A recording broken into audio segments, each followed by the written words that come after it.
Deus nos deu a Bíblia exatamente por causa do pecado que nos cegou, ao ponto que nós não conseguimos mais ler o primeiro livro. O primeiro livro que Deus nos deu chama-se a natureza. Romanos capítulo 1 diz que os atributos invisíveis de Deus claramente estão revelados desde o princípio, através das coisas que foram criadas. O pecado nos cegou e nos impediu de ler este livro. E então Deus nos concedeu uma revelação especial, uma coleção de livros que nós chamamos de Bíblia. A Bíblia, ela chegou aos povos ao longo dos séculos, trazendo a estas nações, até onde ela chegou, até o dia de hoje, civilização e mudanças profundas na vida do povo.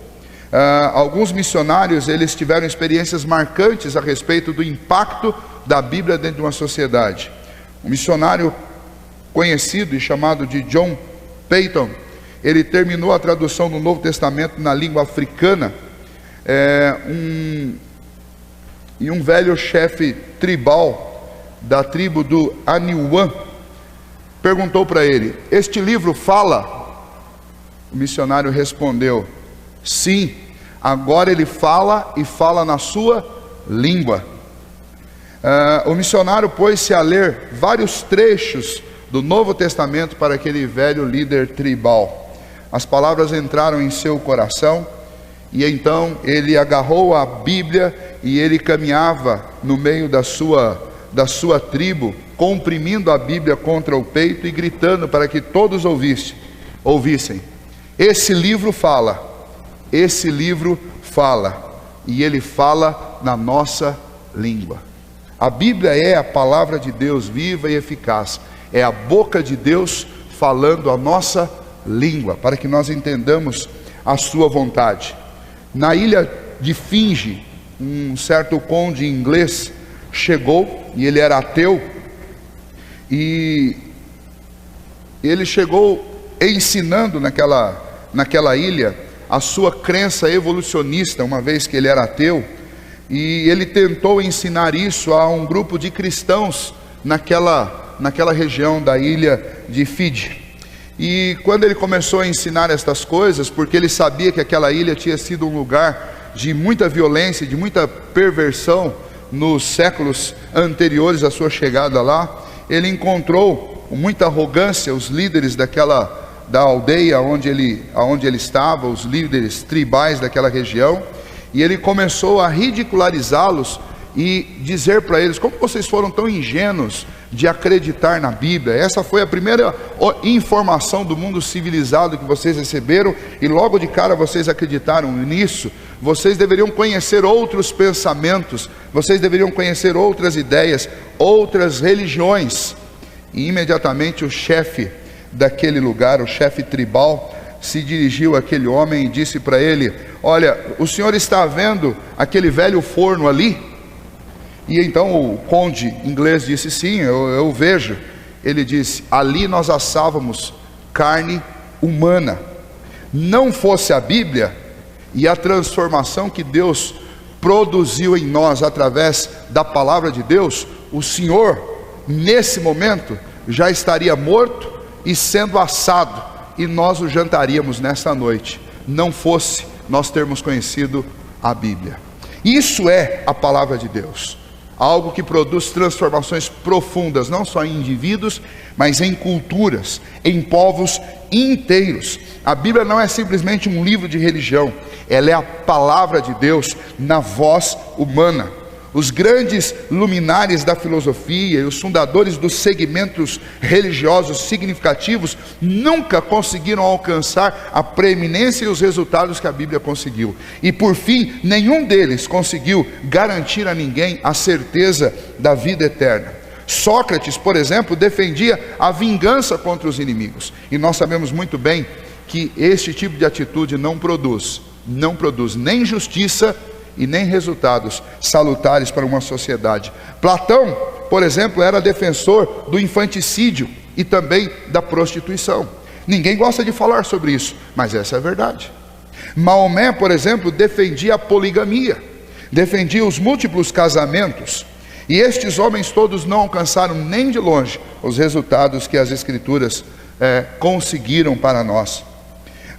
Nós encontramos na filosofia, especialmente na filosofia estoica, um ensino de fatalismo, a consideração de que o mundo é um lugar de fatalidades, o mundo é um lugar de rédeas soltas, o mundo é um lugar onde as coisas acontecem aleatoriamente e ninguém governa absolutamente nada. Portanto, você tem um sentimento de fatalismo, um medo de tudo e de todos, porque você não tem certeza sobre o que vai acontecer.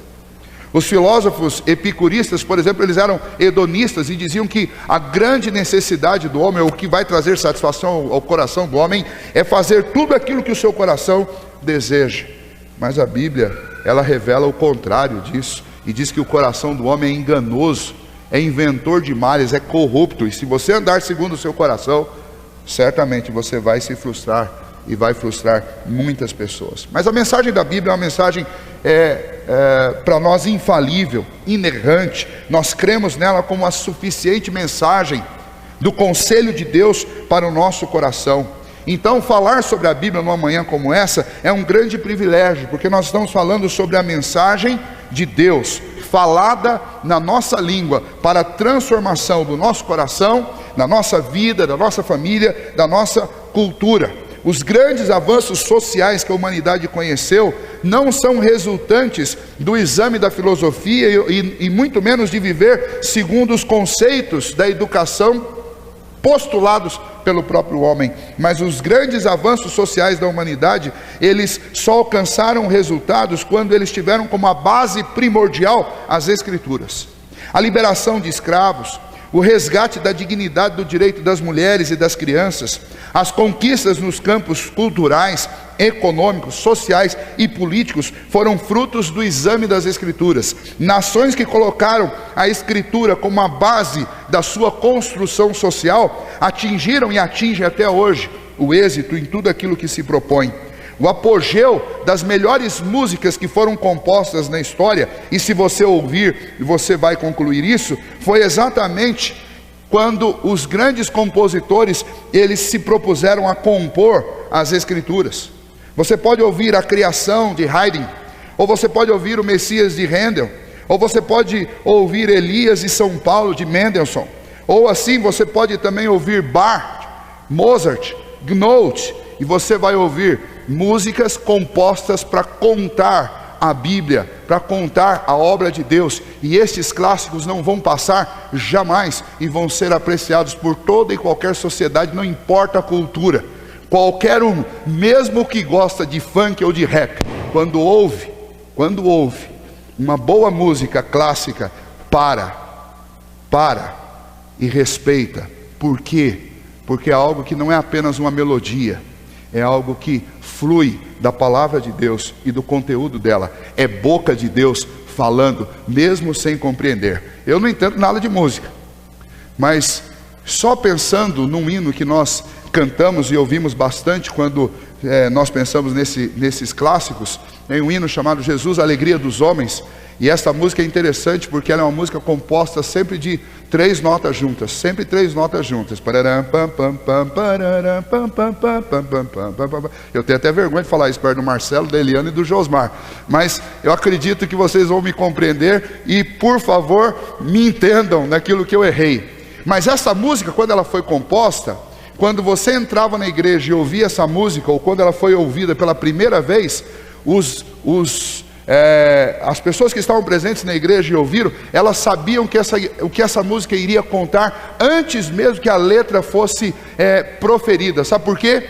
Porque eles sabiam que o músico, ele se comprometia em tocar as Escrituras, e tudo na música tinha a ver com o que ia ser cantado. Então uma música que é composta sempre por repetições de 3 notas, significa que esta música falaria sobre alguém da Trindade. Mas não só isso, a segunda nota sempre é a nota mais forte, a nota do meio sempre é a mais forte. Então aquela música falaria sobre Jesus, a segunda pessoa da Trindade. Esse conhecimento nós perdemos, mas esta música marcou e marcará e nunca será esquecida, porque ela foi construída sobre um fundamento que não passará, que é a palavra de Deus. E tudo que é construído sobre este fundamento não passa, e não vai passar, e tem sustentação, e tem impacto, e tem beleza, porque emana da palavra de Deus, que nós recebemos, um grande presente de Deus. Por que que eu creio na Bíblia? Salmo 119, versículo 5, fala a respeito desta Bíblia, que ela é luz do Senhor para os meus caminhos, que ela é uma lâmpada, ela é um farol de Deus, para me mostrar por onde eu devo andar. Este livro e esta Bíblia deve ser considerada por mim como aquela que traz da parte de Deus a verdade para a minha vida.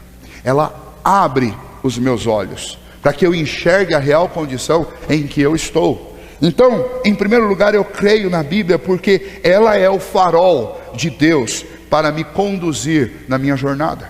Ela é, da parte de Deus, a luz que Deus jogou sobre as nossas trevas. E veja, Deus faz isso de duas formas, tanto entregando a revelação a nós, como colocando dentro do nosso coração o Espírito Santo dele, para que nós pudéssemos entender o que está escrito. E uma vez que entendemos o que está escrito, a lâmpada é acesa. E essa lâmpada então, ela clareia todo mundo ao meu redor. Ela clareia a minha própria vida. Ela clareia o meu caminho. Ela clareia o meu futuro. E eu posso, pelas lentes das Escrituras, entender qual é o pensamento de Deus para a minha vida. Alguns meses atrás, eu estava fazendo uma matéria no mestrado de cosmovisão, e um professor, ele fez uma afirmação que eu gostei muito, eu já repeti várias vezes isso. Ele disse para nós o seguinte, que na vida você tem duas formas de fazer as coisas. E quando eu falo as coisas, estou falando de tudo. Quais são essas duas formas? Ou você se deixa reger pelas razões do seu coração, e isso é absolutamente subjetivo, e isso é absolutamente sucumbido a essa natureza pecaminosa nós. Então tudo que eu vou fazer de acordo com o que eu estou sentindo. Isso é o pior caminho que você pode escolher. É o caminho de fazer as coisas segundo as razões do seu coração. E o outro caminho é viver, é interpretar a partir dos pensamentos de Deus. Poxa, mas como que eu vou saber o que eu tenho que fazer quando eu tenho que me reger pelos pensamentos de Deus? Olha, Deus é tão extraordinário que Ele revelou para nós os seus pensamentos a respeito de tudo. E Ele nos entregou. Então eu posso viver a vida a partir das razões do meu coração, ou eu posso viver a vida pensando, interpretando, entendendo e decidindo a partir dos pensamentos de Deus. E é a Bíblia que me revela os pensamentos de Deus. Por isso que o salmista diz: lâmpada para os meus pés é a tua palavra, e luz para os meus caminhos. Porque esta é a palavra que deve ser determinante na hora de julgar um fato, na hora de interpretar uma situação, na hora de tomar uma decisão. E a própria Bíblia diz a respeito das razões do coração, que este é o pior caminho, porque o nosso coração é enganoso. Sempre que a sua decisão tiver como o parâmetro infalível, superior, total, vencedor, para tomar uma decisão, o seu próprio coração, os seus sentimentos, a possibilidade de você errar é quase de 100%. Por que eu disse quase? Porque pode ser que você esteja com o coração tão cheio das Escrituras, que o Espírito Santo esteja te fazendo sentir corretamente. Eu não posso também dizer que tudo que você sente é errado, ou tudo que eu sinto é errado. Mas o parâmetro é que eu decida a partir dos pensamentos de Deus, escritos, registrados nas Sagradas Escrituras. Por que eu creio na Bíblia? Porque é a lâmpada, é o farol, é a luz que Deus me deu para andar no mundo em trevas. Eu creio na Bíblia em terceiro lugar, porque a Bíblia, ela traz para nós um conteúdo de profecias, e essas profecias se cumprem. Elas se cumprem. O Antigo Testamento, por exemplo, tem cerca de 2.000 profecias, e grande parte dessas profecias, elas se cumpriram já no Novo Testamento. E as que não se cumpriram no Novo Testamento, já se cumpriram ao longo da história. E algumas com relação a nós estão se cumprindo hoje. E não há uma única profecia proferida nas Escrituras que não tenha o seu cumprimento certo.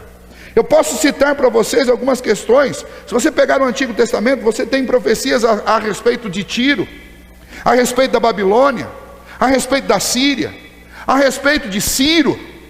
E todas essas profecias se cumpriram na íntegra.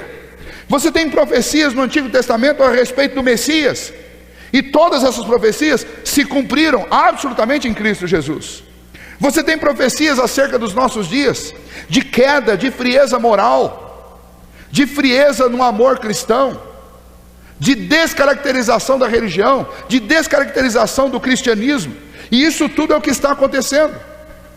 Nós temos as Escrituras afirmando profeticamente que esses dias seriam dias terríveis, que as pessoas se cercariam de falsos mestres, que falassem de acordo com as suas próprias maldades. E não é o que nós enxergamos por aí. Caos social, fome, injustiça, pessoas vivendo do lixo dos outros. A gente vê isso todo dia. Gente vivendo do lixo dos outros. Assaltos, sequestros, existencialismo, positivismo, humanismo, relativismo. Até dentro da igreja, gente que pega a Bíblia e fala: isso é o seu ponto de vista, pastor. Pega um livro que alega para ele que ele é a verdade absoluta. Olha que contrassenso. Você pega um livro e o livro diz a respeito de si mesmo que é a verdade absoluta. Aí você pega o livro e lê: viu, mas no meu ponto de vista. Que é seu ponto de vista? Você pode ter seu ponto de vista sobre tudo, sobre seu extrato bancário, mas você não pode ter seu ponto de vista sobre a Bíblia. A Bíblia é o ponto de vista do Espírito. Ou você o conhece, ou você não conhece. Ou vem de Deus, ou vem do inimigo de Deus e dos homens. Caos espiritual é o que nós estamos vendo. Misticismo, materialismo, pragmatismo envolvido na igreja. Tudo isso já foi dito nas Escrituras. Impreciso? Imprecisos são alguns outros homens. Alguns outros homens, como Nostradamus, que todo mundo gosta de citar. Todo mundo fala das previsões de Nostradamus até que a data passa e não se cumpre. Daí ninguém fala mais nada. Por que não vão falar como falam da Bíblia? Por que ninguém diz que ele previu em 12 de 2012 um cataclisma e isso não aconteceu? Por que ninguém vem na televisão dizer assim: olha, Nostradamus mentiu? Mas se for para falar mal da Bíblia, com certeza hoje você vai ver em alguma programação aí televisiva gente falando sobre contradição, gente falando sobre os erros, gente falando sobre o que a Bíblia trouxe de dificuldade para a raça humana. E não foi a Bíblia, foi a má interpretação dos homens a respeito dela. Mas ninguém volta para dizer que a Bíblia não falhou e não errou em nenhuma das suas previsões. Mas sim, Nostradamus e tantos outros aí que disseram um monte de coisas absurdas que não aconteceram.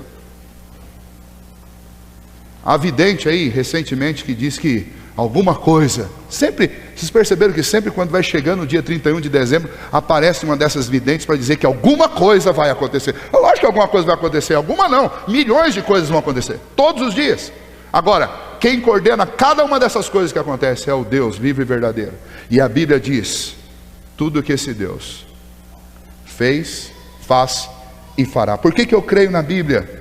Por último e finalmente, porque é exatamente a mensagem que está nessa Bíblia que opera no coração dos homens para tirá-los das trevas e trazê-los para a maravilhosa luz do Senhor. São as palavras desta Bíblia que registram a obra gloriosa de Cristo Jesus. As belas palavras de vida estão na Escritura. A palavra de Deus, a Escritura, são as palavras de vida que trazem ao nosso coração restauração, transformação, que são a matéria-prima que Deus usa para a transformação do homem. O apóstolo Paulo disse isso. O Evangelho, ele é poder de Deus para a transformação do homem. E ele é a ferramenta que o próprio Deus usa para simplesmente transformar, da água para o vinho, a minha vida, a sua vida, a nossa igreja, a nossa família, a nossa cidade. Por que eu creio na Bíblia? Eu creio na Bíblia porque ela é o instrumento de Deus pela qual Deus proporciona e trabalha nos homens para que eles sejam transformados. Na Inglaterra do século XVIII, A vida social estava um caos. Por quê? Porque filósofos como David Hume, John Locke, Voltaire, estes homens eram os homens mais lidos na Inglaterra no século XVIII. Eram aqueles que escreviam o que estava na boca do povo. Mas enquanto o povo lia estes filósofos, o país naufragava. A sabedoria humana sem Deus estava levando o país ao caos. Mas dois homens, de um dos quais eu herdei o meu nome, dois homens chamados Wesley e George Whitefield, eles ousaram levar a Bíblia para a mão do povo e fazer com que aquele povo voltasse a ler as Escrituras e não os filósofos da sua época. E o resultado foi que a Bíblia trouxe para aquele país um refrigério tão grande que aquele país saiu da bancarrota para o sucesso, da excelência, por um avivamento que Deus produziu lá, a partir do momento em que o povo voltou a ler as Escrituras. Tem um presbítero nosso aqui que diz: olha, você não pode viver dependendo do portador da notícia. Você tem a notícia em suas mãos, você tem a mensagem, a palavra de Deus em suas mãos.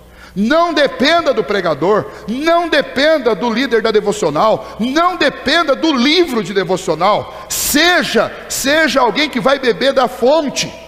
Beba diretamente da fonte, porque sempre que o mundo mudou porque pessoas foram beber na fonte, que é a palavra de Deus. E a palavra de Deus transformou. Sabe por que nossa sociedade, os nossos adolescentes, os nossos jovens estão afundados num mar de superficialismo, de consumismo, de falta de propósito? Porque gastam o seu tempo lendo 5, 6, 7, 8 volumes de séries escritas de ficção que não levam a absolutamente nada, mas não gastam 1 hora sequer para ler as Escrituras. E é por isso que eles perdem 12, 13 horas dançando músicas infames, promíscuas, bebendo, e terminam as madrugadas caídas na sarjeta, como eu vi vários nessa madrugada aqui ao sair da igreja, às 2:30 da manhã. Por que eu creio na Bíblia? Porque a Bíblia já transformou inúmeras nações ao redor do mundo, e continua a transformar. Deus mandou escrever uma carta para você, há cerca de 2000 anos atrás. Leia essa carta, eu tenho certeza que ela vai mudar a sua vida. Esta carta mudou a vida de muitas pessoas. Essa carta mudou o cenário do mundo. Esta carta já mudou nações inteiras. E essa carta ela foi escrita para você. Charles Darwin, depois de dar a volta ao mundo e voltar atrás na grande maioria dos seus postulados evolucionistas, e de novo, pouca gente diz isso, ele disse: a diferença entre crer na Bíblia ou não é ser convidado para jantar ou ser o jantar. É a mesma história do começo. Eu estou apenas contando a interpretação de Darwin sobre essa história. Se a Bíblia não tivesse chegado lá em Finde, o inglês evolucionista ateu teria virado comida de índio. Mas a Bíblia chegou. Então, ao invés de ser jantado, ele foi convidado para jantar. É isso que a Bíblia fez no mundo. Eu creio na Bíblia porque através dela eu conheci o amor de Deus. Eu creio na Bíblia porque através dela eu recebi Jesus como Salvador e Senhor da minha vida. Eu creio na Bíblia porque através da mensagem que ela me conta, eu tenho certeza a respeito do meu futuro.